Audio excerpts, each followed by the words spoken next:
नमस्कार साथियों, मैं सीमा गुप्ता आज आप सभी के बीच निबंध में किस प्रकार से करेंट के फैक्ट को डाला जाए इसके संबंध में जानकारी देने वाली हूँ। साथियों, जैसा कि आप सभी को पता है कि निबंध के टॉपिक से रिलेटेड जो एग्रीकल्चर का टॉपिक है वो बेहद महत्वपूर्ण टॉपिक होता है और निश्चित रूप से यदि आप देश के प्रेस्टीजियस सर्विस की तैयारी करते हैं तो आप अवश्य ही कृषि क्षेत्र से संबंधित समस्त आंकड़ों को करंट के पॉइंट ऑफ व्यू से भी देखते हैं और आपके देखने की दृष्टि क्या हो, आज मैं वही इस क्लास के माध्यम से आप सभी को बताने वाली हूँ ताकि आप सभी बेहतर अंक निबंध में प्राप्त कर आप अपनी परीक्षा से संबंधित कंपटीशन में बेहतर रैंक भी प्राप्त कर सके। तो साथियों, चूँकि वर्तमान समय कोविड काल से ग्रसित है, ठीक है, तो संभव है कि निबंध कोविड से रिलेटेड पूछे या क्वेश्चन ये आ सकता है निबंध का, कोविड काल में कृषि या कोविड काल में कृषि पे क्या परिवर्तन हुए, या क्वेश्चन ये है भारतीय कृषि, अर्थात कोविड पूछे या न पूछे लेकिन आपको कोविड काल की उपलब्धियों को भी देना होगा।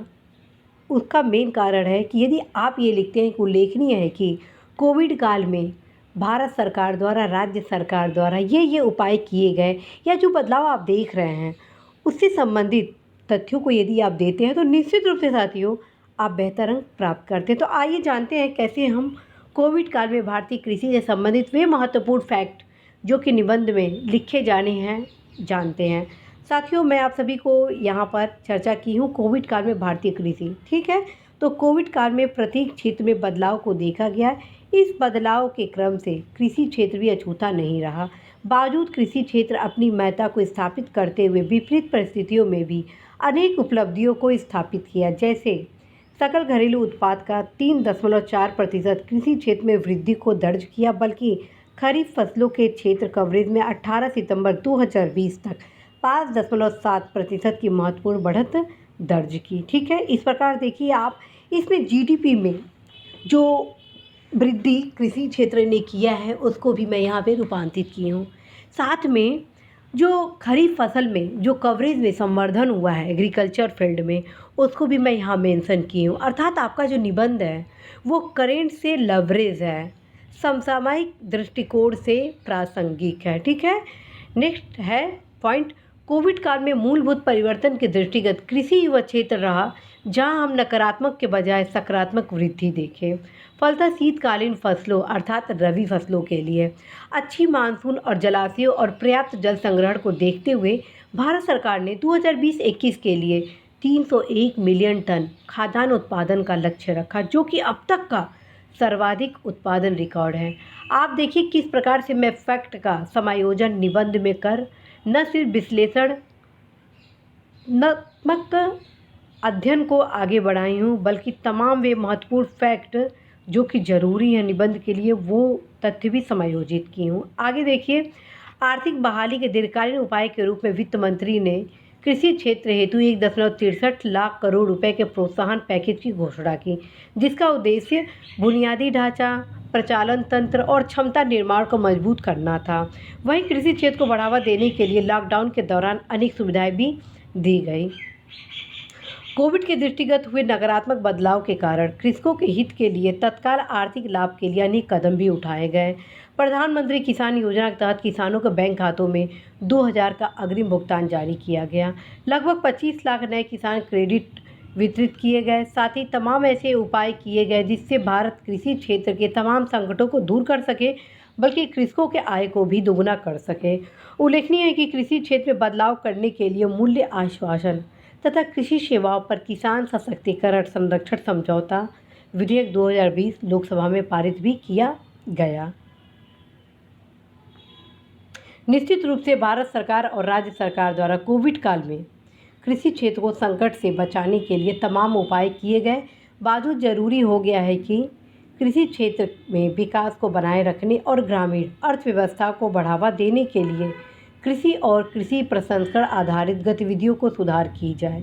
साथ ही भारत सरकार द्वारा की गई कृषि इंफ्रास्ट्रक्चर फंड के पहल को पारदर्शी रूप से क्रियान्वित की जाए, क्योंकि यह फंड कृषकों को उनके गांव में भंडारण की आधुनिक सुविधाएं बनाने में सक्षम करेगा, बल्कि कृषि में आधुनिक बुनियादी ढांचा, कृषि आधारित उद्योग स्थापित करने का भी मार्ग प्रशस्त करेगा। इसके अतिरिक्त किसान रेल योजना का विस्तार किया जाना बेहद ज़रूरी है, ताकि भारत के हर किसान बंधु इस अद्भुत किसान रेल योजना का लाभ उठा सके। आप सोचिए, कोविड काल के दौरान जो भी वर्तमान परिवर्तन कृषि के क्षेत्र में हुए हैं, वे सारे पॉइंट आप सभी को मैं इस क्लास के माध्यम से बता रही हूँ। और साथियों, इसमें से जितने फैक्ट आपको मैं बता रही हूँ, यदि आप निबंध में उन फैक्ट को डालते हैं तो निश्चित रूप से साथियों आप बेहतर स्थिति में होंगे। और निष्कर्ष के रूप में देखिए कैसे मैं निष्कर्ष के रूप में वर्तमान फैक्ट को समायोजित की हूँ। कुल मिलाकर कोविड काल में कृषि क्षेत्र में संकट मोचक का काम किया है, और बावजूद अभी भी आवश्यक है कि इस क्षेत्र को सफल बनाया जाए और प्रत्येक कृषक को आत्मनिर्भर बनाने के साथ उनकी आय को दोगुनी करने के लिए भारत सरकार, राज्य सरकार द्वारा जो भी तमाम योजनाएं चलाई जा रही हैं, उनका पूर्ण क्रियान्वयन के साथ कृषकों के हितों के लिए चलाई जा रही योजनाओं से उनको पूर्णतः परिचित कराने के साथ उनके अधिकारों को ज़मीनी स्तर पर दिलाने का प्रयास कराना भी एक उचित कदम होगा।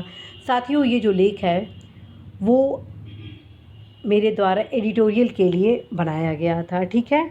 तो आप सोचिए कि किस प्रकार से आप समाचार पत्र के एडिटोरियल के लिए अर्थात एडिटोरियल से कैसे आप अपने निबंध को बेहतर बनाने में सहयोग प्राप्त कर सकते हैं। साथियों, मैं एक बार फिर से आप सभी को बता रही हूँ कि इस एडिटोरियल का एक एक लाइन आप सभी के लिए बेहद खास है। कृषि से संबंधित किसी भी प्रकार से टॉपिक पूछा जाए, आप अवश्य इन सभी तथ्यों को अनिवार्य रूप से लिखिएगा, बेहतर अंक आप अवश्य प्राप्त करेंगे। मैं एक बार लगातार आप सभी को बता देती हूँ कि कोविड काल में भारतीय कृषि, कोविड काल में भारतीय कृषि, कोविड काल में प्रत्येक क्षेत्र में बदलाव को देखा गया। इस बदलाव के क्रम से कृषि क्षेत्र भी अछूता नहीं रहा।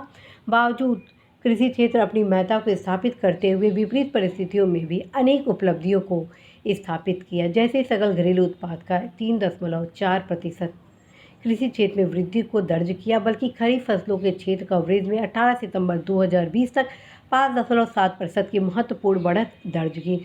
कोविड काल में महत्वपूर्ण परिवर्तन के दृष्टिगत कृषि वह क्षेत्र रहा जहां हम नकारात्मकता के बजाय सकारात्मक वृद्धि देखें। फलतः शीतकालीन फसलों के लिए अच्छी मानसून और जलाशयों और पर्याप्त जल संग्रहण को देखते हुए भारत सरकार ने 2020-21 के लिए 301 मिलियन टन खाद्यान्न का उत्पादन का लक्ष्य रखा, जो कि अब तक का सर्वाधिक उत्पादन रिकॉर्ड है।